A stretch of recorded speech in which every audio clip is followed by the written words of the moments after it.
It was a dark and stormy Tuesday night when my parents left for their weekend getaway, leaving me home alone for the first time. "You'll be fine, Jake," my dad said as he clapped me on the shoulder.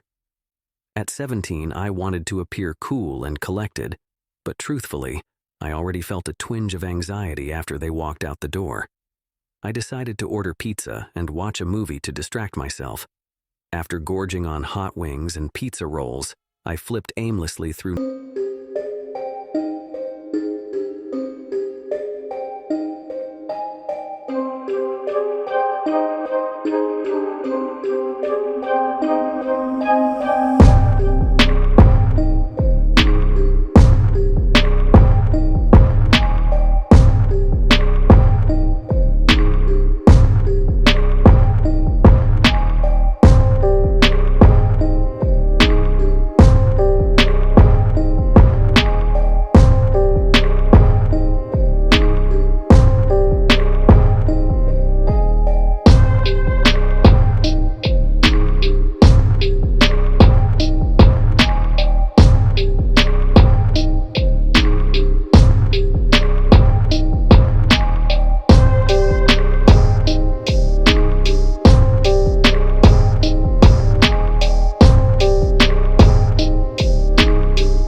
on the couch.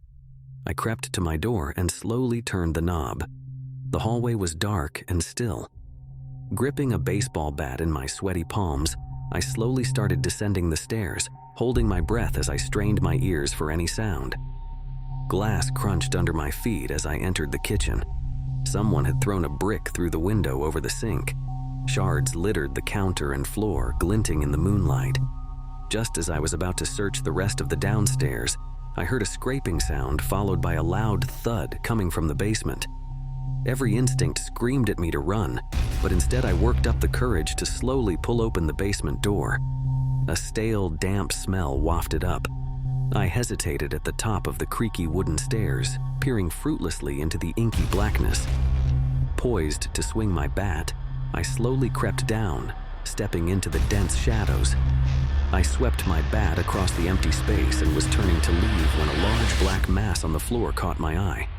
I approached slowly, hands trembling. As I drew closer, the form took shape in the dim light.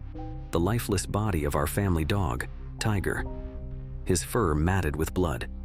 Hot tears sprang to my eyes at the sight of his glassy, unseeing eyes. Backing away in horror, I stumbled in my haste to get out of there. Slamming the basement door shut, I shoved a chair under the handle and ran back upstairs, taking them two at a time. My heart drummed wildly in my chest as I tried to comprehend what kind of evil had come into our house. I was halfway down the hall when I heard the front door crash open on its hinges downstairs, followed by heavy footsteps. I ducked into my parents' room, quietly closing and locking the door behind me. Crouching in the corner with my bat ready, I was overcome by terror. I just wanted my mom and dad to come home. Creaking floorboards signaled the intruder moving up the stairs.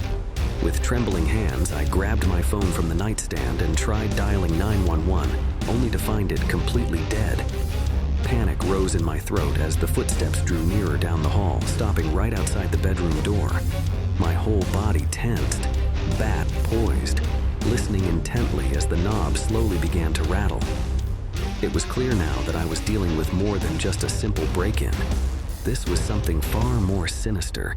The intruder seemed to know I was home alone and was intent on terrorizing me. I could barely breathe as the rattling on the door became more insistent. It sounded like they were using a knife or credit card to try and pop the lock. The flimsy door frame started to splinter as they slammed into it with their shoulder. Breathing raggedly, I looked around for an escape route. My only option was to climb out the second-story window onto a narrow ledge. As the door finally crashed open, I unlatched the window and hoisted myself through feet first. The wind and rain buffeted me as I sidled along the edge. I nearly lost my grip on the slick shingles several times before my feet found purchase on the porch roof below. I knew I couldn't stay there for long. The intruder would be checking the windows soon enough. My mind raced with how to get away from the house safely. Then I remembered the ladder in the garage. Shivering uncontrollably, I made my way along the side of the house, peering into each lit window I passed. One revealed smeared blood trailing up the hallway wall. In another, a menacing message had been scrawled across the glass. "You can't hide." Reaching the garage, I slipped inside and dragged the ladder to the side of the house. My hands were slippery and weak as I extended it up to the lowest branch of the oak tree in the backyard. Sheer adrenaline propelled me up the ladder and into the concealing leaves. Wrapping my arms around the thick trunk, I watched as a dark figure crept out of the house, scanning the yard. My breath stuck in my throat as his gaze moved up the tree.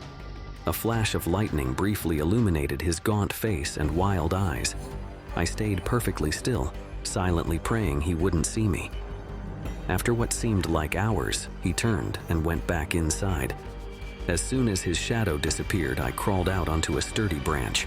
Half climbing, half falling, I dropped to the ground and sprinted to the neighbor's house. I pounded on their door until Mr. Reynolds opened up. The relief at seeing another human being almost overwhelmed me. I could barely speak through panicked sobs as I tried explaining what was happening. He quickly called the police while letting me take shelter inside. Within minutes, police cars swarmed our block. Officers entered our house with guns drawn and apprehended the intruder without resistance. I later learned he was a deeply troubled man who had become obsessed with me after we'd briefly met once before. As the police took my statement, shock began to set in. I still couldn't believe I'd escaped that harrowing ordeal. Although it will take time to feel safe again, I'm just grateful to be alive. But I don't think I'll ever forget him peering up at me in that tree, looking like the human embodiment of evil itself. The image still haunts my nightmares to this day.